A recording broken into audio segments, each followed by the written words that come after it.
Hey guys, welcome back. So the inspiration for this beer is I was literally drinking a ginger beer and was like, I don't really want to make ginger beer again, but maybe I'll make a ginger beer. So I'm gonna make a pseudo ginger lager, and I'm gonna call it ginger lagers because I have to. It keeps popping up in my head. And I'm gonna put both lime and ginger in this lager. I'm gonna throw it in basically at flame out, just to kill anything, you know. If you let ginger go, it'll ferment on its own, and I don't really want that, so I'm gonna just kind of kill everything on it. Okay, this is basically just the same base recipe as my lime lager. It's just half Pilsner, half two-row. And then I'm actually gonna use some new hops I've never tried before. They're called Adina, and they're supposed to be kind of herbal, spicy with some lemon and pine. And I think it'll complement the ginger and lime really well without being too tropical. Because, you know, like, ginger beer, like, yes, it is tropical, but it doesn't necessarily, like, taste tropical to me. But maybe that's just because I grew up drinking ginger ale, like, gallons of it. So, I don't know. And I'm going to use this whole little can. There's 2 ounces in here. It's a really low alpha acid hop, only 4.6%. So, our IBU is only going to be 18, even with 2 ounces at the 15-minute mark. So, yeah. My strike water is ready. It's at 157, which is about 69 degrees Celsius. Our mash temp is 152 or 66.7 degrees Celsius. I'm going to do a 5.5 gallon batch because I don't know how this is going to turn out. We'll see if we like it, and then we'll brew more.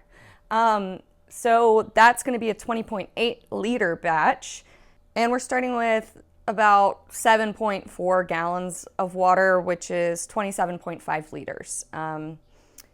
Yeah, we'll see. I set my mash efficiency at 83%, so I would scale the recipe to whatever your standard mash efficiency is, because mine's kind of higher than most, I think, just because I mill into flour because the screen can take it. All right, so let's get going with this. Got to measure the grain first. By the way, I said it's half and half, but I didn't tell you the actual measurements. So it's 4.5 pounds of each two-row and Pilsner, which is 2 kilograms.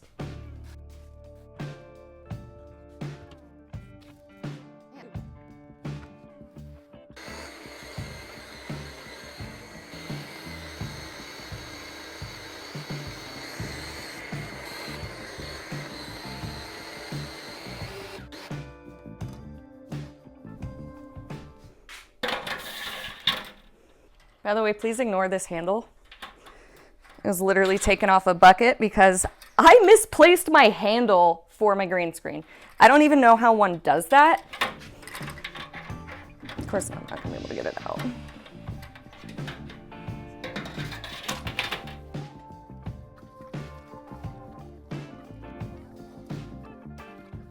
I'm gonna turn my heat down to my mash temp, 152.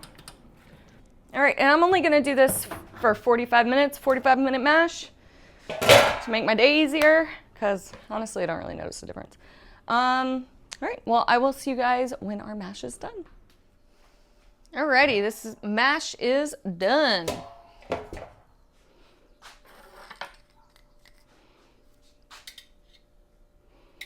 See if I can get this bucket handle back on here. Jeez Louise, Sarah. How do you lose just like a handle for something this huge?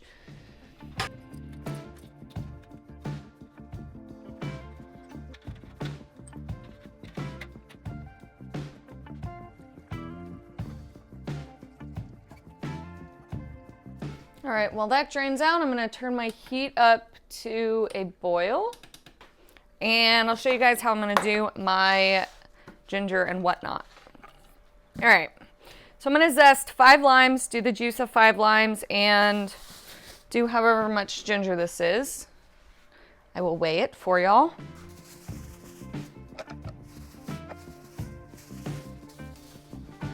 All right, so that's about 14-ish ounces of ginger, which is 407 grams.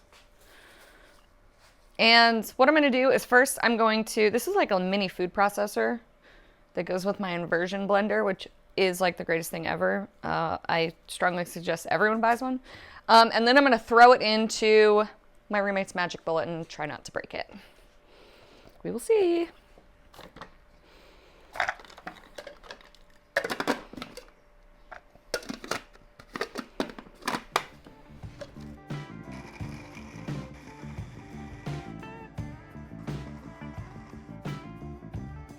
I'm not worrying about sanitizing this because I'm going to put it in the hot side. So it will basically pasteurize in the boil. Well, in the flame out anyway. As long as you're above 180 degrees for like a few seconds or above 120 degrees for many, many seconds, aka minutes to hours, you're pretty good with your bacterium. Actually, don't think I need to blend this, but may as well try. This might be a bit much ginger, but I think it's going to be delicious.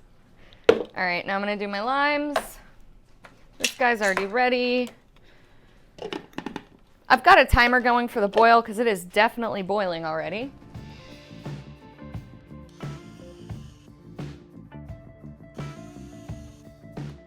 By the way, this is a modified automatic potato peeler that I just shortens the blade on so that it gives you the perfect zest. I'm actually gonna chop this up with my lime juice and some of the ginger. I guess I should put my blade in so that it basically we extract all the oils that we can.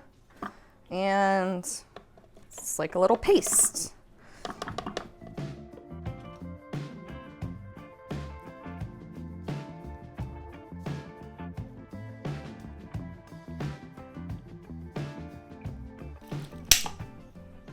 Did I really just break that? God damn it, I'm too strong.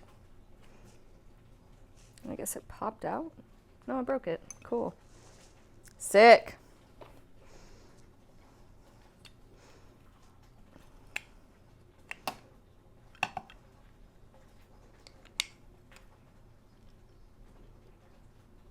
Know your strength.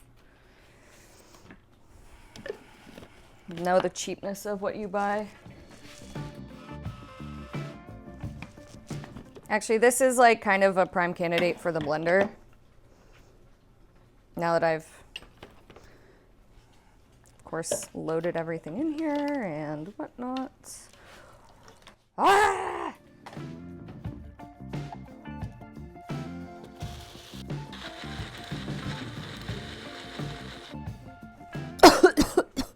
This is like the ginger cayenne shot from hell.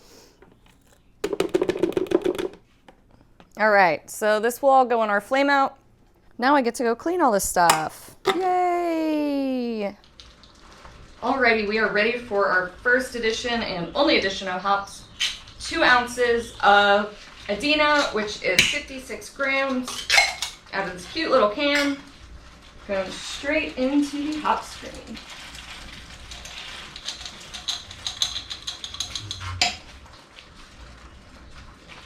All right, so I'm gonna set a timer for 15 minutes. As soon as that timer is up, this is going in a bag. I actually just bought myself some new bags, like that. And I'm gonna just leave it in until it's completely chilled, transfer it into a fermenter. The fermenter's already got the yeast in that I'm reusing from my last batch of my lime lager, actually. And then we'll be done. Very easy, easy, easy. All right, this is done. My chiller is already on. I'm just gonna go ahead and start my pump. I guess I should open up my valve. That usually helps. I'm gonna go ahead and toss my ginger in a bag, of course, because that would be very messy.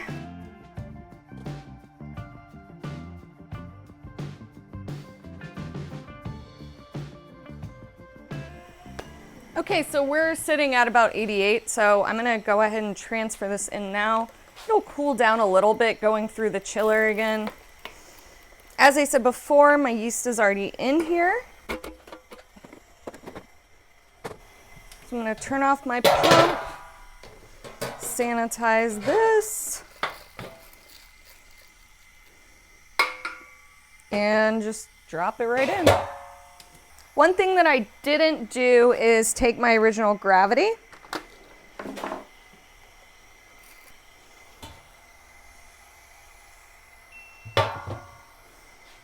So I am going to do that now. So my target was 1.049.